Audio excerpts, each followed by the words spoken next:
just briefly want to mention there's a view, there's a word in all through the 2,600-year game of telephone volleyball that we're playing, that the Buddha was fond of using.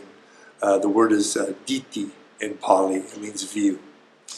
And in a very basic way, view just means the way you're looking at something.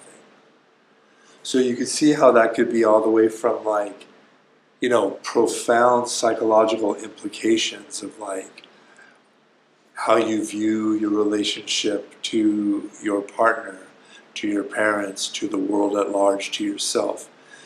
As big as that and as small as how do you view your relationship to anything in your life. Like, you know, there's like maybe the shorts that you want to wear because they're comfy, but then you're worried that like they don't look good, or your boss is going to say something because they're really short, or, you know, taking a page from my own life at Trader Joe's. You know, from something silly like that to something really profound.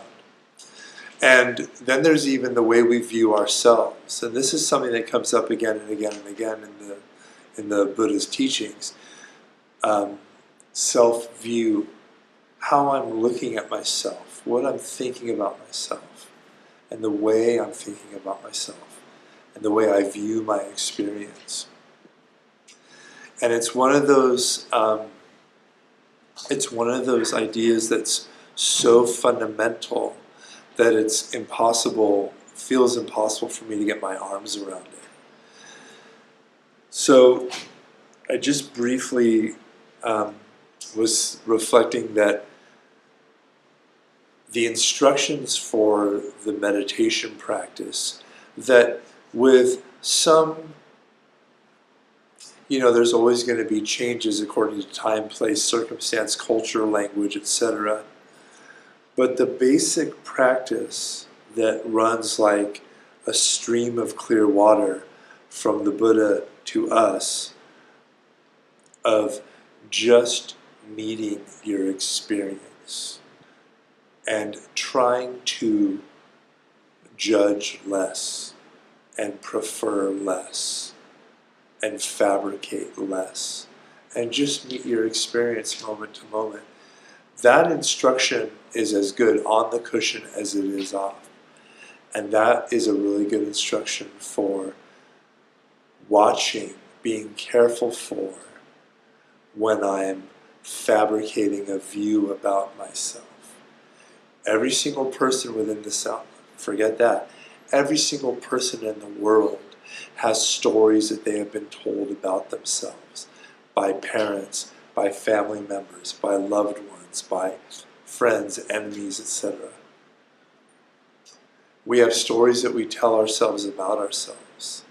These stories are diṭṭhi, our view, ways of looking at ourselves, ways of holding ourselves. And they're all perfectly fine.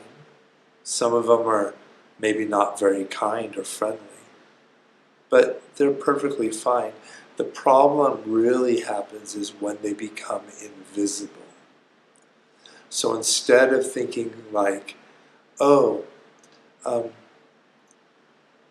I sometimes have trouble completing a task, or how about I had trouble completing this task, becomes I'm lazy, which becomes invisible.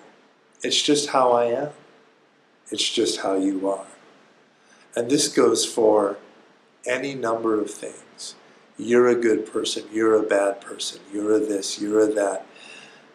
I just want to invite you to remember that when someone tells you a story about you,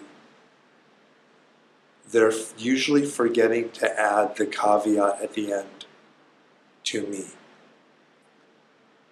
They're having an experience of you, and it's their experience. And it's theirs to hold or not. It's not yours. You don't have to take it. And even if you take it, you can take it as data. Oh, I said something that hurt that person's feelings. I need to be careful of that. Or I need to pay attention to that in the future. Or just right then, oh, I'm sorry. But it doesn't mean you have to make it a story about yourself. And that's the pernicious thing about these ways of seeing, these ways of viewing ourselves and the world around us.